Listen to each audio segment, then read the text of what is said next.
Hotel ಶೈಲಿಯಲ್ಲಿ ಮನೆಯಲ್ಲಿ save ಖಾರನ ಮಾಡ್ಕೊಳ್ರಿ, ತಿನ್ಕೊಳ್ರಿ ಚಹಾ ಜೊತೆ. ನಮಸ್ಕಾರ ನನ್ನ ಕುಟುಂಬದವರು ಎಲ್ಲರೂ. ನಾನು ಚೆನ್ನಾಗಿದ್ದೀನಿ, ನೀವು ಚೆನ್ನಾಗಿದ್ದೀರಂತ ಭಾವಿಸ್ತೀನಿ. ನೋಡ್ರಿ, ಇಲ್ಲಿ ಆಲೂಗಡ್ಡೆ ಕುದಿಸ್ಕೊಂಡು ತೊಗೊಂಡಿದ್ದೀನಿ. 4 ಆಲೂಗಡ್ಡೆ ತೊಗೊಂಡಿದ್ದೀನಿ, ಬಟ್ ಅದರಲ್ಲಿ 2 ಮಾಡ್ತಾಯಿದ್ದೀನಿ. ಬೇಕಾದರೆ ಮತ್ತೆ 2 ಮಾಡ್ಕೊಂಡ್ರಾಯ್ತು ಅಂತ ನಾನು 4 ಕುದಿಸ್ಕೊಂಡಿದ್ದೀನಿ. ನೋಡ್ರಿ, ಜಸ್ಟ್ 2 ಮಾಡ್ತಿದ್ದೀನಿ, ನೀವು ಮಾಡಿ ತೋರ್ಸೋಣ ಅಂತ. 2 ಆಲೂಗಡ್ಡೆ ಬೇಯಿಸ್ಕೊಂಡು ಅದನ್ನು ಚೆನ್ನಾಗಿ ಕಿವುಚ್ಕೋಬೇಕು. ಅದು ಹಿಟ್ಟಿನ ಥರ ನಾದ್ಕೋಬೇಕು. ನೋಡಿ, ಅದು ಈ ಥರ ಕಿವುಚ್ಕೊಂಡು ಸಣ್ಣದಾಗಿ. ಇದ್ರ ಜೊತೆಗೆ ನಾನು ಕಡಲೆ ಹಿಟ್ಟು ತೊಗೊಂಡಿದ್ದೀನಿ. ನೋಡಿರಿ, ನಿಮ್ಗೆ ತೋರಿಸಿದ್ನಲ್ಲ, ಕಡಲೆ ಹಿಟ್ಟು ಅಂದರೆ ಸಣ್ಣ ಕಪ್ ತೊಗೊಂಡಿದ್ದೀನಿ. ಯಾಕೆ ಸಣ್ಣ ಆಲೂಗಡ್ಡೆ ಇದ್ದಾವಲ್ಲ, ಹಾಗಾಗಿ ಸಣ್ಣದು 1 ಬಟ್ಲು 2 ಬಟ್ಲ ಕಡಲೆ ಹಿಟ್ಟು ತೊಗೊಂಡಿದ್ದೀನಿ. ನೋಡಿರಿ, 1 ಹಾಕ್ಕೊಂಡಿದ್ದಿಲ್ಲ, ಇದೊಂದು ಹಾಕ್ಕೋತೀನಿ. 2 ಬಟ್ಲ ಹಾಕ್ಕೊಂಡೆ. ನೋಡಿರಿ, ಆಲೂಗಡ್ಡೆ ಸೈಜ್ ಮೇಲೆ ಡಿಪೆಂಡ್ ಆಗುತ್ತೆ. ದೊಡ್ಡ ಇದ್ದರೆ ಸ್ವಲ್ಪ ದೊಡ್ಡ ಬಟ್ಲ ತೊಗೋಬೇಕು. ಸಣ್ಣ ಆಲೂಗಡ್ಡೆ ಇದ್ದರೆ ಸಣ್ಣ ಬಟ್ಲ ಸಾಕು. ಇದಕ್ಕೆ ನೋಡಿರಿ, ಧನಿಯಾ ಪುಡಿ ಹಾಕ್ಕೋತೀನಿ. ಒಂದು ಅರ್ಧ ಟೀ ಸ್ಪೂನ್ ಸಾಕು, ಯಾಕಂದ್ರೆ ಸ್ವಲ್ಪ ಇದೆಯಲ್ಲ, ಹಾಗಾಗಿ ಒಂದು ಅರ್ಧ ಟೀ ಸ್ಪೂನು ಗರಂ ಮಸಾಲ ಹಾಕ್ಕೊಂಡಿದ್ದೀನಿ. ಆಮೇಲೆ ಅರಿಶಿನ ಒಂದು ಅರ್ಧ ಟೀ ಸ್ಪೂನು. ಮತ್ತು ಅಚ್ಕಾರದ ಪುಡಿ ಹಾಕ್ಕೋಬೇಕು. ಇದಕ್ಕೆ ಅಚ್ಕಾರದ ಪುಡಿ ನಿಮಗೆ ಟೇಸ್ಟ್ ಅನುಸಾರ. ನಾನು 1 ಸ್ಪೂನ್ ಹಾಕ್ಕೊಂಡಿದ್ದೀನಿ, ಯಾಕೆಂದರೆ ಆಲೂಗಡ್ಡೆಗೆ ಜಾಸ್ತಿ ಖಾರ ಉಪ್ಪು ಜಾಸ್ತಿ ಎದ್ದು ಬರಲ್ಲ. ಸ್ವಲ್ಪ ಹಾಕ್ಕೊಂಡ್ರೂ ಅಡ್ಡಿ ಇಲ್ಲ. ರುಚಿಗೆ ತಕ್ಕಷ್ಟು ಉಪ್ಪು ಹಾಕ್ಕೊಳ್ರಿ. ನೀವು ಬೇಕಾದರೆ ಇದು ಮಸಾಲಾನ ಸ್ಕಿಪ್ ಮಾಡ್ಬೋದು, ಗರಂ ಮಸಾಲಾನ. ನಾನು ಟೇಸ್ಟ್ಗೋಸ್ಕರ ಹಾಕ್ಕೊಂಡಿದ್ದೀನಿ. ನೋಡಿ, ಚೆನ್ನಾಗಿ ಕಲಿಸ್ಕೋಬೇಕು ಇದನ್ನು. ಇದಕ್ಕೆ ನೀರು ಬೇಕಾದರೆ ಮಾತ್ರ ಹಾಕ್ಕೋಬೇಕು. ಫಸ್ಟ್ ಇದನ್ನೇ ಕಲಿಸ್ಕೊಂಡು ನೋಡಬೇಕು, ಯಾಕಂದರೆ ಇದು ನೀರು ಹಿಡಿಯುತ್ತಾ ಇಲ್ಲ ಅಂತ ಗೊತ್ತಾಗುತ್ತೆ. ನೋಡಿ, ಅದಕ್ಕೆ ನೀರೇ ಹತ್ತಿಲ್ಲ, ಆಲೂಗಡ್ಡೆಗೆ ಹಿಟ್ಟಿಗೆ ಸರಿಯಾಗಿಬಿಟ್ಟಿದೆ. ನೀರು ನಾನು ಬೇಕಾಗುತ್ತೇನೋ ಅಂದ್ಕೊಂಡಿದ್ದೆ, ಬಟ್ ನೀರು ಬೇಕಾಗಿಲ್ಲ. ಕೆಲವೊಂದು ಆಲೂಗಡ್ಡೆಗೆ ಬೇಕಾಗುತ್ತೆ.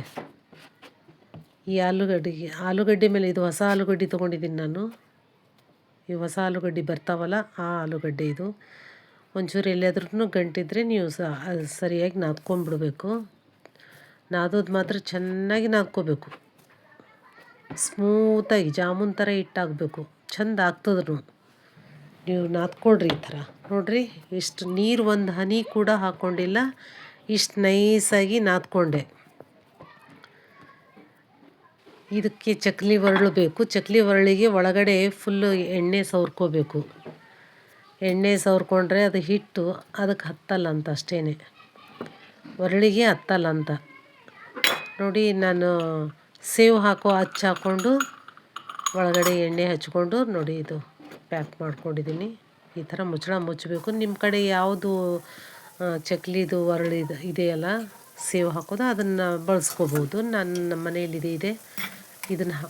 ಇದರಲ್ಲಿ ಹಾಕ್ತಾಯಿದ್ದೀನಿ ನಾನು ಸೇವನ್ನ. ಎಣ್ಣೆ ಬಿಸಿ ಆದ ನಂತರ ನೋಡಿರಿ, ಈ ಥರ ಬಿಡಬೇಕು ಎಣ್ಣೆಯಲ್ಲಿ ಸೇವನ್ನ. ಅದು ತಿರುಗಿಸ್ಕೊಂಡ್ಬಿಟ್ರೆ ಸೇವು ಚೆಂದ ಬಂದುಬಿಡ್ತಾವೆ. ನೋಡಿರಿ, ಇಲ್ಲಿ ಎಣ್ಣೆಯಲ್ಲಿ ಚೆನ್ನಾಗಿ ಕರಿಬೇಕು, ಗರಿಯಾಗಿ ಬರೋವರೆಗೂ. ಎಣ್ಣೆ ಮಾತ್ರ ಮೀಡಿಯಮ್ ಫ್ಲೇಮ್ನಲ್ಲಿ ಇರಬೇಕು, ಯಾಕಂದರೆ ಇಲ್ಲಾಂದ್ರೆ ಕಪ್ಪಾಗಿ ಬಿಡ್ತಾವ್ರಿ. ಈ ಥರ ನೀವು ಎಣ್ಣೆಯಲ್ಲಿ ಕರ್ಕೊಂಡು ಎಲ್ಲ ಒಂದು ಕಡೆ ಕಲೆಕ್ಟ್ ಮಾಡಿ ಇಟ್ಕೋಬೇಕು. ಇದಕ್ಕೆ ನಾನು ಸೇವ್ ಮಾಡೋದು ಹೆಂಗಂತ ನಾನು ತೋರಿಸ್ತೀನಿ. ವಿಡಿಯೋನ ಎಲ್ಲೂ ಸ್ಕಿಪ್ ಮಾಡಿಬಿಡ್ರಿ. ಯಾರು ಫಸ್ಟ್ ಟೈಮ್ ನನ್ನ ಚಾನಲ್ನ ನೋಡೋರು ಸಬ್ಸ್ಕ್ರೈಬ್ ಮಾಡ್ಕೊಂಡು ನೋಡಿರಿ. ಈ ವಿಡಿಯೋ ನಿಮಗೆ ಇಷ್ಟ ಆದರೆ ಇನ್ನೊಬ್ಬರಿಗೆ ಶೇರ್ ಮಾಡಿರಿ.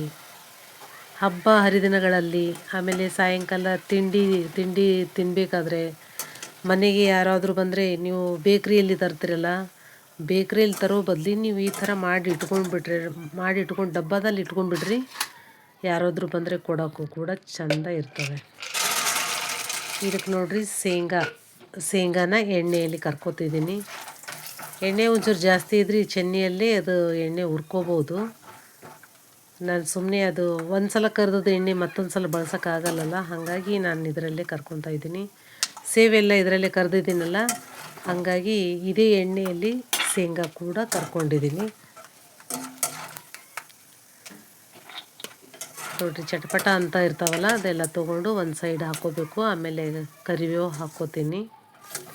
ನಮ್ಮ ಮನೆಯಲ್ಲಿ ಒಣಗಿದ ಕರಿಬೇವು ಇತ್ತು. ಒಣಗಿದ ಕರಿಬೇವು ಇದ್ದರೆ ಇನ್ನೂ ಈಸಿಯಾಗಿ ಕರೆದು ಬಿಡ್ತಾವೆ.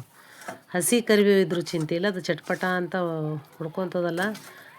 ಚಟ್ಪಟ ಅಂದ ನಂತರ ಅದು ನೀರಿನಂಶ ಹೋದ್ಮೇಲೆ ಅದು ಈ ಥರ ಗರಿ ಗರಿ ಆಗ್ತದೆ ಕರಿಬೇವು.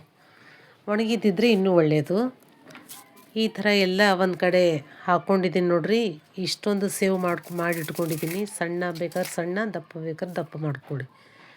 ನಾನು ಸ್ವಲ್ಪ ಮೀಡಿಯಮ್ ಮಾಡ್ಕೊಂಡಿದ್ದೀನಿ ನೋಡ್ರಿ, ಎಷ್ಟು ಕ್ರಿಸ್ಪಿ ಆಗ್ಯಾವ. ಅದಕ್ಕೆ ಶೇಂಗಾ ಇದೆಲ್ಲ ಕಲಸಿ ಕರಿಬೇವು ಕರೆದಿದ್ದೀನಲ್ಲ ಅದೆಲ್ಲ ಮಿಕ್ಸ್ ಮಾಡಿಟ್ರೆ ಸಂಜೆ ಟೈಮಲ್ಲಿ ತಿನ್ನೋಕೆ ಸ್ನ್ಯಾಕ್ಸ್ ರೆಡಿ ಆಗ್ತವೆ. ಸೇವು ನೀವು ಅಂಗಡಿಯಲ್ಲಿ ನೀವು ಮಾಡಿದಷ್ಟೇ ಅದಕ್ಕಿಂತಲೂ ಟೇಸ್ಟ್ ಆಗಿರ್ತಾವೆ. ನೀವು ಯಾವ ಥರ ಟೇಸ್ಟ್ ಕೂಡ ಮಾಡ್ಕೋಬೋದು. ಯಾಕಂದರೆ ಖಾರ ಉಪ್ಪೆಲ್ಲ ಅವ್ರು ಮಾಡಿದ್ದ ರೀತಿಗಿಂತಲೂ ನಾವು ಮನೇಲಿ ಮಾಡ್ಕೊಂಡು ತಿನ್ನೋದು ಭಾಳ ರುಚಿಯಾಗಿರ್ತದೆ. ಆರೋಗ್ಯಕರ ಕೂಡ, ಎಣ್ಣೆಯಲ್ಲಿ ಬಳಸಿ ಮಾಡಿರ್ತೀವಲ್ಲ. ಥ್ಯಾಂಕ್ ಯು ಸೋ ಮಚ್ ಎಲ್ರಿಗೂ.